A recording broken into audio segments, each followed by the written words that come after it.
Agora você vai aprender como se procede ao exame do sistema cardiovascular. O exame cardiovascular inicia-se pela palpação dos pulsos periféricos. Vale ressaltar o aspecto simbólico do gesto de tomar o pulso. Neste momento, firma-se a relação médico-paciente e há como que uma entrega do paciente nas mãos do médico, muitas vezes verbalizada. Doutor, eu estou em suas mãos. Devem ser analisados os pulsos radial e capilar, as pulsações das artérias carótidas e das veias jugulares. A palpação do pulso radial é feita com as polpas dos dedos indicador e médio, variando a força de compressão até obter-se impulso máximo. O polegar se fixa delicadamente ao dorso do punho do paciente.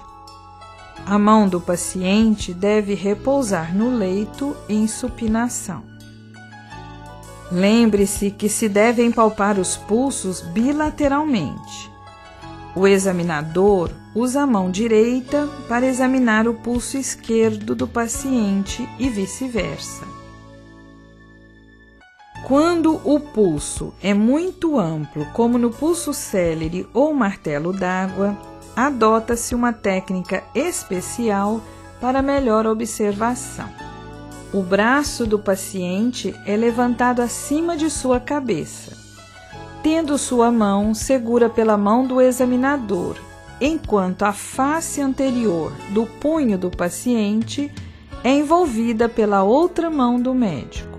O polegar fecha a pinça apoiando-se no dorso do punho. Preste bem atenção. Nesta técnica, a percepção do pulso não se faz com as polpas digitais, mas sim com toda a face ventral dos dedos e a região palmar da mão. Veja novamente em detalhes esta manobra e lembre-se de usá-la em pulsos céleres ou martelo d'água. Observe agora, você vai aprender a manobra de Osler. Esta manobra baseia-se na palpação da artéria radial após a insuflação do manguito acima da pressão sistólica. A manobra é positiva quando a artéria continua palpável, mas sem pulsações. Lembre-se que é importante averiguar os pulsos das artérias radiais, comparando-as simultaneamente em ambos os membros superiores. Vamos agora ver como examinar o pulso capilar. O pulso capilar é o rubor intermitente e sincrônico com o pulso radial, que se observa em certas regiões, particularmente nas unhas.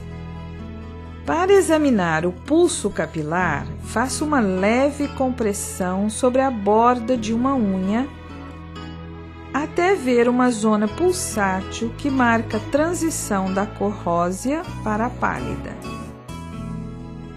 Preste atenção! As pulsações das artérias carotídeas podem ser visíveis. Estas pulsações são mais evidentes em pacientes que apresentam aumento da pressão arterial diferencial, sistólica muito alta e diastólica baixa. Nestes casos, as pulsações são chamadas de danças das artérias. As artérias carotídeas são palpadas no ângulo da mandíbula de cada lado da traqueia, comparando-se uma com a outra. Durante a palpação, verifica-se o estado da parede arterial, amplitude do pulso e a presença de frêmito. Ao se proceder à ausculta das carótidas, pode-se encontrar sopros originários da própria artéria ou irradiados da válvula aórtica. Atenção! Tanto a palpação quanto a ausculta devem ser feitas ao longo das duas artérias carótidas, desde a fossa supraclavicular até o ângulo da mandíbula. Agora vamos aprender o exame das veias jugulares. Ao examiná-las, poderemos ver o ingurgitamento e o pulso venoso. Observe que, em condições normais, as veias jugulares tornam-se túrgidas apenas com o paciente em decúbito dorsal. Quando o paciente fica em posição semi-sentada, de pé ou sentado, as veias colabam, ficando visível apenas o pulso venoso na raiz do pescoço. Chamamos engurgitamento jugular quando as veias jugulares permanecem túrgidas, mesmo com o paciente sentado ou recostado a 45 graus. Atenção! Para se conseguir a posição de 45 graus, eleva-se a cabeceira da cama ou então colocam-se 2 travesseiros para a sustentação da cabeça. Estude todos os detalhes do pulso venoso em seu livro de semiologia. Após a palpação dos pulsos, deve-se medir a pressão arterial do paciente. A pressão arterial é um parâmetro fisiológico indispensável na investigação diagnóstica. E o registro dos níveis pressóricos faz parte obrigatória do exame clínico. Para medir a pressão arterial, é necessário um cuidado especial com o esfigmomanômetro. Este aparelho é formado por um manguito constituído por uma tira de tecido com mecanismo capaz de fixá-lo no braço do paciente e uma câmara de borracha que se comunica com uma pera ligada a um dispositivo valvular e a um manômetro. O manguito deve ser do tamanho adequado ao diâmetro do braço do paciente. Desta forma, o manguito deve ser 20% mais largo do que o diâmetro do braço. O manguito mais estreito do que o braço do paciente fornecerá valor de pressão arterial equivocadamente mais alto. Cuidado na escolha do manguito. Existem manguitos de vários tamanhos. Os manguitos pediátricos variam conforme o tamanho do braço da criança. Quanto ao sistema para o registro da pressão arterial, pode-se encontrar a coluna de mercúrio, considerado padrão ouro, o chamado aneroide, que é mais comum, e o eletrônico ou semiautomático, muito usado pelo próprio paciente em registros domiciliares. Agora você vai aprender a semiotécnica para medir a pressão arterial. O paciente deve estar em ambiente calmo, sem ruídos intensos e de preferência em repouso por 3 minutos. Você pode medir a pressão arterial do paciente em posição deitada, sentada ou de pé. O paciente deve ficar em uma posição confortável, com o antebraço ligeiramente flexionado, estando a palma da mão voltada para cima. O aparelho deve ser colocado no braço do paciente, aproximadamente uns 2 centímetros acima da fossa cubital, com o manômetro em plano perpendicular ao plano visual. O examinador deve palpar o pulso radial, inflar o aparelho até o completo desaparecimento do pulso e, em seguida, desinsuflar o manguito lentamente até o reaparecimento da onda de pulso. Tem-se aí o valor aproximado da pressão sistólica. Com o manguito na posição adequada, o examinador agora colocará o diafragma do estetoscópio exatamente sobre a artéria braquial. Cuidado! Não insira o diafragma do estetoscópio sob o manguito. Com o estetoscópio bem posicionado, o examinador insufla o manguito cerca de 30 milímetros de mercúrio acima do valor encontrado para a pressão sistólica no método palpatório. Em seguida, solta o ar de maneira contínua, à razão de 2 a 3 milímetros de mercúrio por segundo, até o completo esvaziamento da câmara. O primeiro som auscultado ao iniciar a desinsuflação do manguito é o valor da pressão sistólica, e o último som audível é o valor da pressão diastólica. Agora que você já sabe palpar os pulsos e medir a pressão arterial, vamos ver como se faz o exame do coração. O exame físico do coração inclui a inspeção, a palpação e a ausculta. A inspeção e a palpação são feitas concomitantemente, pois os achados semióticos tornam-se mais significativos quando analisados em conjunto.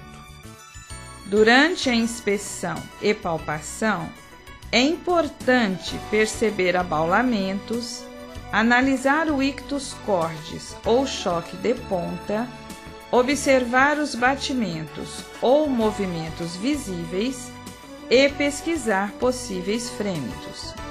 Para perceber com mais facilidade os abaulamentos, observa-se a região pré-cordial em duas incidências, a tangencial e a frontal.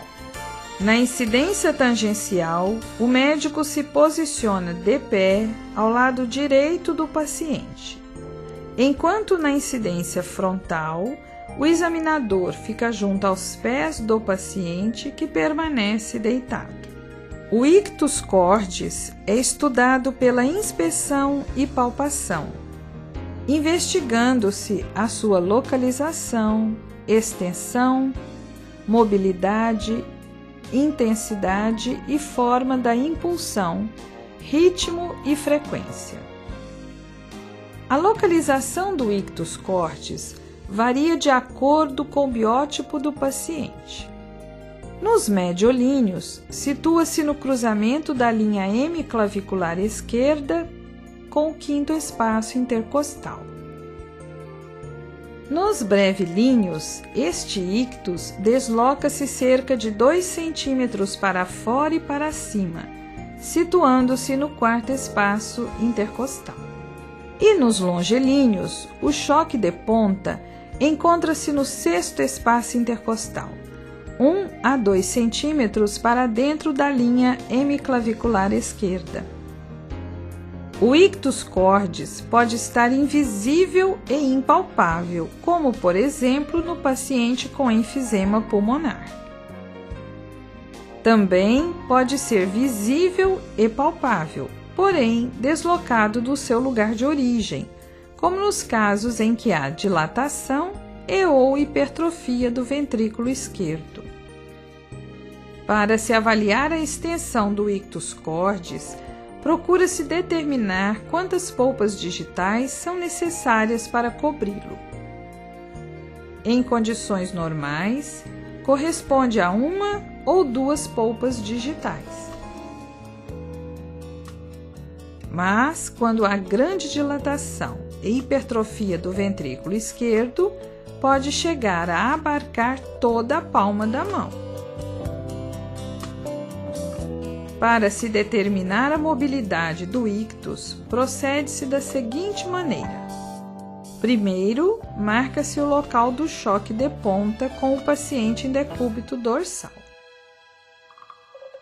Em seguida, o paciente adota os decúbitos laterais direito e esquerdo, quando o examinador marca o local do ictus nessas posições. Posteriormente, faz-se análise do deslocamento ocorrido nas diversas posições. Em condições normais, o ictus se mobiliza de 1 a 2 centímetros quando o paciente muda seu decúbito. A intensidade do choque da ponta do ventrículo esquerdo é avaliada pela palpação. O examinador repousa a palma de sua mão sobre a região do ictus. Além do ictus cordis, você pode perceber outros batimentos no precórdio do paciente. Tais batimentos podem ser visíveis e palpáveis. São eles a retração sistólica, o levantamento em massa do precórdio, choques valvares, cliques, pulsação epigástrica e pulsação supraesternal. O frêmito cardiovascular é a designação aplicada à sensação tátil determinada pelas vibrações produzidas no coração e nos vasos. Ao perceber-se um frêmito, é necessário investigar a sua localização, situação no ciclo cardíaco e a sua intensidade. A localização do frêmito deve ser feita baseada nos focos de ausculta cardíaca. A sua situação no ciclo cardíaco é investigada tomando por base o ictus cordis. Observa-se se o frêmito coincide ou não com o choque de ponta. Pode-se analisar também em relação ao pulso carotídeo. Assim, pode-se saber se o frêmito ocorre na sístole ou na diástole. Agora, você vai aprender a auscultar o coração. A ausculta cardíaca continua sendo um exame de grande importância, apesar de todos os métodos complementares existentes.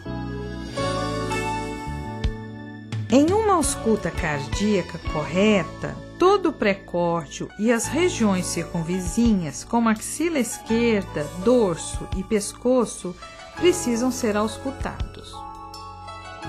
No entanto, existem focos de ausculta que norteiam o examinador. Os focos não correspondem exatamente às localizações anatômicas das válvulas que lhe emprestam nome, mas são regiões do tórax onde o som das válvulas se projeta.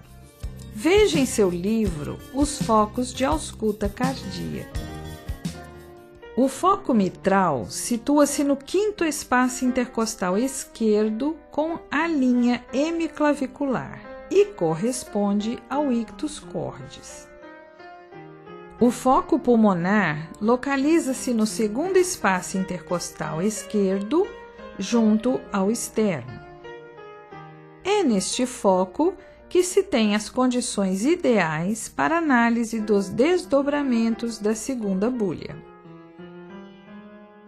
O foco aórtico situa-se no segundo espaço intercostal direito justa external. Preste atenção! Muitas vezes, o melhor local para perceber os fenômenos acústicos de origem aórtica é a área compreendida entre o terceiro e quarto espaço intercostal esquerdo, próximo ao externo, a qual se denomina foco aórtico acessório. O foco tricúspide corresponde à base do apêndice tifoide, ligeiramente para a esquerda.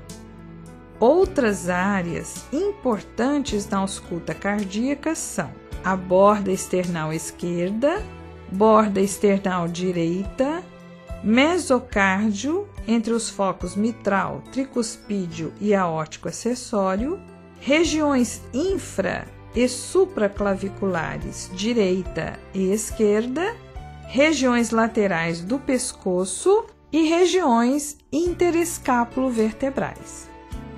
Para se proceder à ausculta cardíaca, é muito importante que o ambiente seja silencioso. O examinador precisa estar muito atento aos vários sons que ele possa escutar. Também é muito importante a qualidade do estetoscópio. Como já foi dito, o estetoscópio é formado de olivas, armação metálica, tubos de borracha e receptores. Existem vários tipos de estetoscópio: o clássico, o digital, cardiológico e até mesmo próprio para examinadores deficientes auditivos. O paciente normalmente permanece na posição de decúbito dorsal durante a ausculta cardíaca. Outra posição rotineiramente usada durante a ausculta do coração é o paciente sentado, com o tórax ligeiramente inclinado para a frente.